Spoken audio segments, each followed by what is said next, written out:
അങ്ങനെ പുതിയൊരു വീഡിയോയിലേക്ക് എല്ലാവർക്കും ഹാർദവമായ സ്വാഗതം. നല്ല മഴയുണ്ട് പുറത്ത്, അതുകൊണ്ട് ചെറിയ സൗണ്ടൊക്കെ വരും എന്ന് തോന്നുന്നു. എന്നാലും വൈകുന്നേരം മഴ തുടങ്ങിയിരിക്കുകയാണ്. അപ്പം നമ്മൾ DFR എന്ന ചിത്രത്തിൻ്റെ കളക്ഷനുമായിട്ട് ബന്ധപ്പെട്ട് ഇന്നലെ ഞാൻ വീഡിയോ ചെയ്തില്ല. പലരും ചോദിച്ചായിരുന്നു എത്രയൊക്കെ ആയി എന്ന്. എല്ലാവരും DFR എന്ന ചിത്രവുമായിട്ട് ബന്ധപ്പെട്ട കളക്ഷൻ കേൾക്കാൻ വേണ്ടി ഇങ്ങനെ താല്പര്യത്തോടെ കാത്തിരിക്കുകയാണ്. അപ്പോൾ DFR എന്ന ചിത്രം ഇന്നലെ പ്രണവ് മോഹൻലാൽ അസാമാന്യമായ പ്രകടനം കൊണ്ട് നമ്മളെ ഞെട്ടിപ്പിച്ച ആ ചിത്രം രാഹുൽ സദാശിവൻ്റെ സംവിധാനത്തിൽ നിറഞ്ഞാടിയപ്പോൾ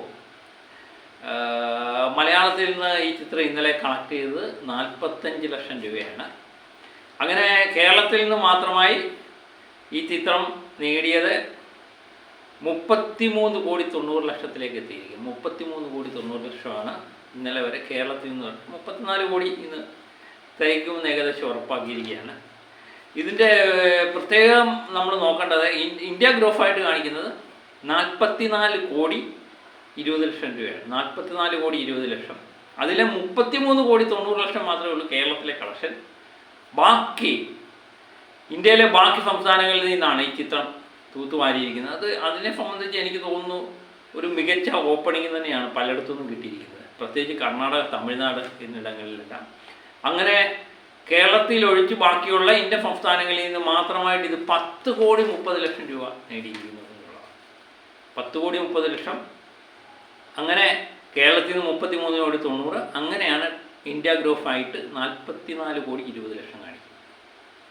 ഇനി സ്റ്റേറ്റ് വൈസ് ആയിട്ട് നമുക്ക് നോക്കാം. കർണാടകത്തിൽ തന്നെയാണ് മികച്ച കളക്ഷൻ വന്നിരിക്കുന്നത്. കർണാടകത്തിൽ 14ാമത്തെ ദിവസം ഇന്നലെയും 7 ലക്ഷം രൂപ ഉണ്ടായിരുന്നു എന്നുള്ളതാണ് നമ്മളെ അതിശയിപ്പിക്കുന്ന കാര്യം. അങ്ങനെ കർണാടകത്തിൽ നിന്ന് 4 കോടി 84 ലക്ഷത്തിലേക്ക് കടന്നിരിക്കുന്നു. 4 കോടി 82 ലക്ഷത്തിലേക്ക് കടന്നിരിക്കുന്നു. 2 ദിവസം കൊണ്ട് 5 കോടി പിന്നിടുന്ന ഒരു ചിത്രമായിട്ട് DFR കർണാടകത്തിൽ നിന്ന് മാറും എന്നുള്ളതാണ്. ആന്ധ്ര തെലങ്കാനയിൽ നിന്ന് ഇന്നലെ 3 ലക്ഷം രൂപ ഉണ്ടായിരുന്നു. അങ്ങനെ ആന്ധ്ര തെലങ്കാനയിൽ നിന്ന് ഈ ചിത്രം ഏകദേശം 99 ലക്ഷം ഇന്നുകൊണ്ട് 1 കോടി കടക്കും. ആന്ധ്രയും തെലങ്കാനയിൽ നിന്നൊക്കെ 1 കോടി നേടുക എന്ന് പറഞ്ഞാൽ വലിയൊരു കാര്യമാണ് അല്ലേ? ഒരു മലയാള സിനിമ, അതിന് മലയാളം പതിപ്പാണ്, അതും കൂടെ പ്രത്യേകം ശ്രദ്ധിക്കുക. തമിഴ്നാട്ടിൽ നിന്ന് ഇന്നലെ 8 ലക്ഷം രൂപയുണ്ടായിരുന്നു. തമിഴ്നാട്ടിൽ നിന്ന് 2 കോടി 95 ലക്ഷത്തിലേക്ക് എത്തുന്നു. ഇന്നുകൊണ്ട് തമിഴ്നാട്ടിൽ നിന്ന് 3 കോടി കടക്കും എന്ന് ഏകദേശം ഉറപ്പാക്കി. അതുപോലെ തന്നെ കേരളത്തിൽ നിന്ന് ഞാൻ പറഞ്ഞ 45 ലക്ഷം ഉണ്ടായിരുന്നു. ഹിന്ദി ബെൽറ്റിൽ നിന്ന് ഇന്നലെ 2 ലക്ഷം രൂപയാണ് കളക്ട് ചെയ്തത്. അങ്ങനെ 1 കോടി 54 ലക്ഷം രൂപ ഹിന്ദി ബെൽറ്റ്. അങ്ങനെയാണ് ടോട്ടൽ ഞാൻ പറഞ്ഞ പോലെ 44 കോടി 20 ലക്ഷത്തിലേക്ക് എത്തുന്നത്. അങ്ങനെ വേൾഡ് വൈഡ് കളക്ഷൻ ഇനി ഇന്ന് പരിശോധിച്ചാൽ 44 കോടി 20 ലക്ഷം ഇന്ത്യ ഗ്രോഫും. ഓവർസീസ് കളക്ഷൻ എന്ന് പറയുന്നത് 33 കോടി 30 ലക്ഷമാണ്. അങ്ങനെ 77 കോടി 80 ലക്ഷത്തിലേക്ക് എത്തുന്നു.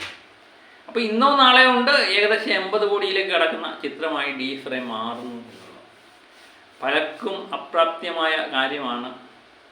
കേവലം 5ാമത്തെ ചിത്രം കൊണ്ട് നമ്മുടെ പ്രണവ് മോഹൻലാൽ നേടുന്നത് ഏകദേശം 80 കോടിയോളം രൂപ അല്ലേ? അങ്ങനെ 15ാമത്തെ 15ാമത്തെ ദിവസമോ 16ാമത്തെ ദിവസമോ 80 കോടി നേടും. അപ്പം നാളെയോ മറ്റന്നാളോ തിങ്കളാഴ്ച കൊണ്ട് ഏകദേശം ശനി ഞായർ കൊണ്ട് ഏകദേശം 80 കോടി കടക്കും എന്ന് ഏകദേശം ഉറപ്പാക്കിയിരിക്കുകയാണ്. പിന്നെ പുതിയ പുതിയ പടങ്ങളുടെ റിലീസ് ഉണ്ട്. ഏതായാലും വമ്പൻ കളക്ഷൻ തന്നെയാണ് DFR എന്ന ചിത്രം.